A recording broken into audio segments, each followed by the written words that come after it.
Hello students, अगर आप हमारे चैनल पर पहली बार आए हो तो चैनल को सब्सक्राइब करना न भूलें, शेयर करें, कमेंट करें, लाइक करें।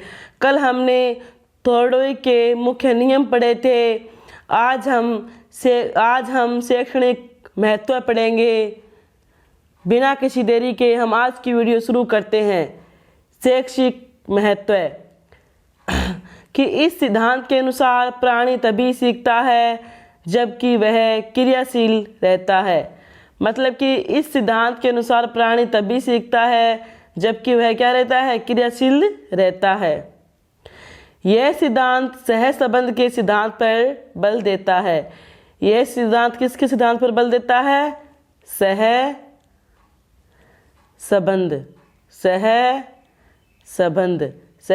सिद्धांत पर यह सिद्धांत बल देता है। बाल्यावस्था की बहुत सी क्रियाएं किसी वस्तु विशेष से जुड़ी है जो बड़े होने पर भी अपनी बनी रहती है। यह सिद्धांत क्रिया का पुनरावृत्ति पर बल देती है। यह सिद्धांत किस पर बल देती है?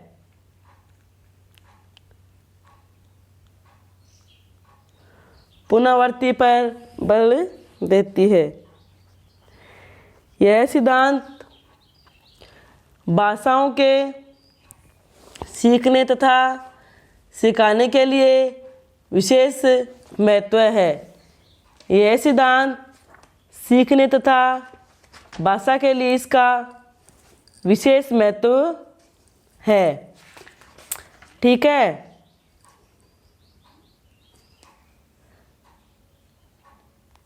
आगे हम पढ़ेंगे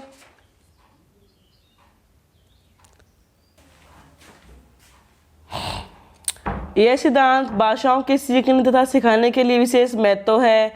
कौन सा सिद्धांत? अनुकूलित अनुक्रिया सिद्धांत के हम नियम में थे। ये शैक्षिक महत्व आता है। आगे आता है इस सिद्धांत की सहायता उन विषयों को सिखाने के लिए विशेष महत्व से ली जाती है जिसमें सोचने समझने की क्रिया नहीं होती। इसमें एक उदाहरण है तोड़ कर सुलेख और अक्षर विन्यास का अभ्यास करना। शिक्षण में दृश्य सामग्री का उपयोग इसी सिद्धांत में होता है। किस सिद्धांत में होता है? अनुकूलित अनुक्रिया सिद्धांत के नियम है, इसमें होता है। ठीक है।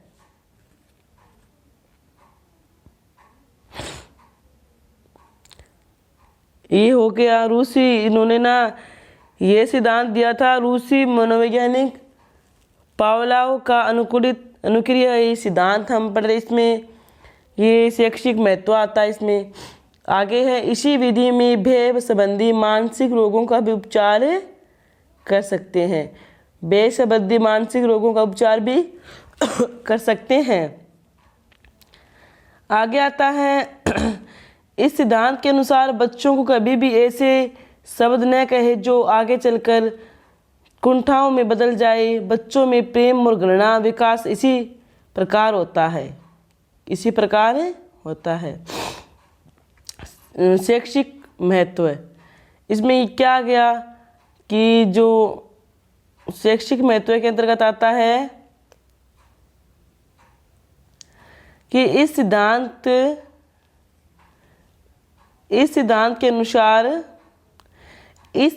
के अनुसार प्राणी तभी सीखता है। इस सिद्धांत के अनुसार प्राणी तभी सीखता है जबकि वह क्रियाशील रहता है। इस सिद्धांत के अनुसार प्राणी तभी सीखता है जब तक वह क्या रहता है? क्रियाशील रहता है। आगे आता है यह सिद्धांत सहसंबंध के सिद्धांत पर बल देता है। यह सिद्धांत सहसंबंध के सिद्धांत पर क्या करता है? बल देता है। बाल्यावस्था की बहुत सी क्रियाएं जबकि वस्तु विशेष से जुड़ी जाती है।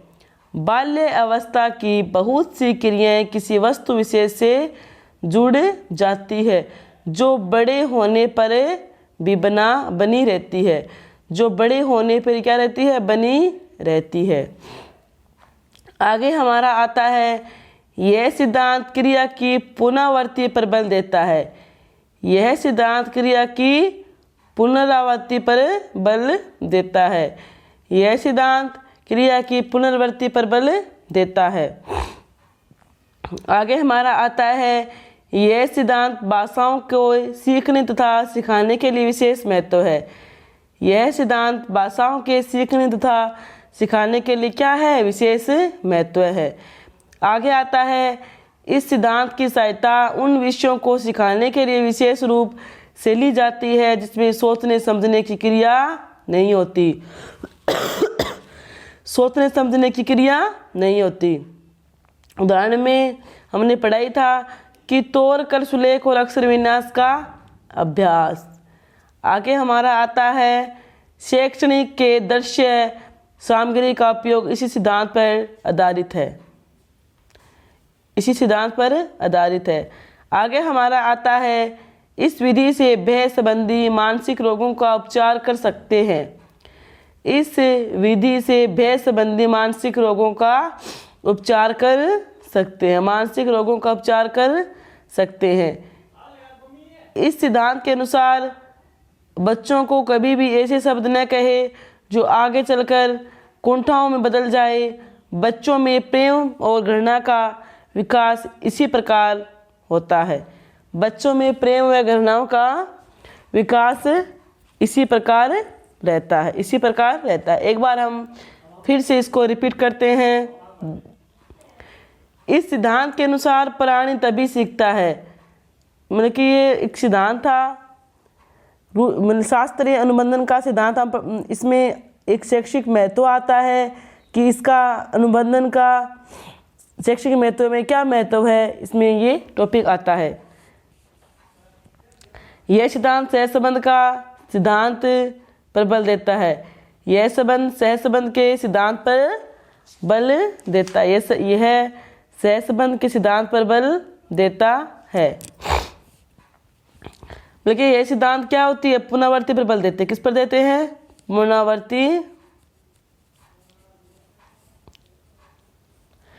पुनरावृत्ति पर बल देते हैं।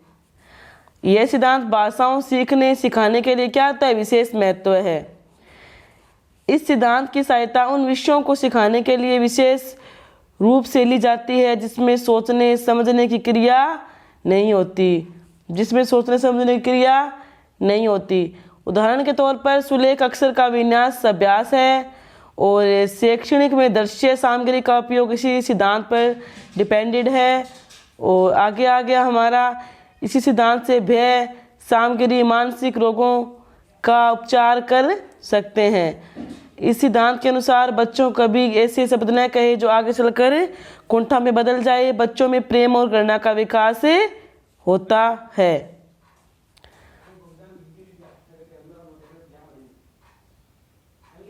मतलब कि इसमें शैक्षिक महत्व हमने पढ़ लिया था। इसमें क्या आता है कि इस सिद्धांत के अनुसार प्राणी तभी सीखता है जब वह क्या होता है? क्रियाशील रहता है। इस सिद्धांत में प्राणी तभी ही सीखेगा जब वह क्रियाशील होगा। इस सिद्धांत में प्राणी तभी ही सीखेगा जबकि वह क्या होगा? क्रियाशील रहता है। इस सिद्धांत के अनुसार प्राणी तभी सीखेगा जब वह क्या होगा? क्रियाशील रहता है। आगे हमारा था, यह सिद्धांत सहसंबंध का सिद्धांत पर बल देता है। यह सिद्धांत किस पर बल देता है? सहसंबंध के सिद्धांत पर बल देता है। यह सिद्धांत सहसंबंध के सिद्धांत पर बल देता है। यह सिद्धांत सहसंबंध के सिद्धांत पर बल देता है। बाल्यावस्था की बहुत सी क्रियाएं किसी वस्तु विशेष से जुड़ जाती है। बाल्यावस्था की बहुत सी क्रियाएं किसी विशेष वस्तु पर जुड़ जाती है जो बड़े होने पर भी बनी रहती है। मतलब कि इसमें क्या बताया कि यह संबंध क्या है? सहसंबंध का इसके सिद्धांत पर बल देता है। और बाल्यावस्था के बहुत सी क्रियाएं बहुत सी विशेष से जुड़े जाती है जो बड़े होने पर भी बनी रहती है। मतलब कि ये सिद्धांत क्या है? सहसंबंध का सिद्धांत पर बल देते हैं। और बाल्यावस्था की बहुत सी क्रियाएं होती है किसी विशेष से जुड़ जाती है जो बड़े होने पर भी बनी रहती है। ठीक है, दैट इज क्लियर। आगे हमारा आ गया, यह सिद्धांत पुनरावृत्ति का सिद्धांत कहलाता है। यह सिद्धांत क्या कहलाता है? पुनरावृत्ति का सिद्धांत कहलाता है। आगे आ गया, यह सिद्धांत भाषाओं के सीखने तथा सिखाने के लिए विशेष महत्वपूर्ण है। यह जो सिद्धांत है ना वो भाषाओं को सीखने और सिखाने के लिए क्या विशेष महत्वपूर्ण है। हमारा आगे आ गया, यह सिद्धांत की सहायता उन विषयों को सिखाने के लिए विशेष रूप से ली जाती है जिसमें सोचने समझने सिखाने की क्रिया नहीं हो जाती है। आगे आ गया, उदाहरण के तौर पर सुलेख अक्षर विन्यास का अभ्यास, सुलेख अक्षर और विन्यास का अभ्यास, ठीक है।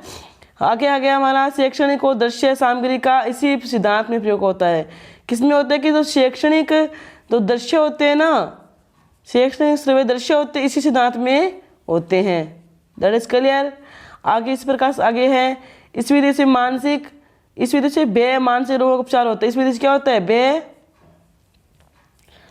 व मानसिक रोगों का उपचार होता है। इस विधि से व्यय और मानसिक रोगों का क्या होता है, उपचार होता है।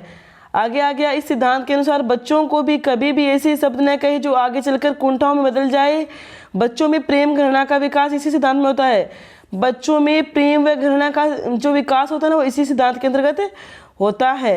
मतलब कि इसमें क्या है कि एक ही शब्द बच्चों को ना कहे जो आगे चलकर कुंठाओं में बदल जाए, उससे बच्चों को प्रेम व घृणा का विकास इसी में होता है। That is clear. इसी प्रकार से हमारा ये शैक्षणिक महत्व था, इसमें अनुबंधन का सिद्धांत का ये शैक्षिक महत्व था। और कल हम पढ़ेंगे स्किनर का क्रिया प्रसूत अनुबंधन सिद्धांत। कल हम स्किनर का पढ़ेंगे, थोड़ा का हमने पढ़ ही लिया था। और ये रूसी मनोवैज्ञानिक पावलोव था, इसके शैक्षिक महत्व थे, इसके सिद्धांत के बारे में हम कल से चर्चा करेंगे। आज की वीडियो में इतना ही काफ़ी। जय हिंद, जय भारत। प्लीज़ चैनल को सब्सक्राइब करना न भूलें।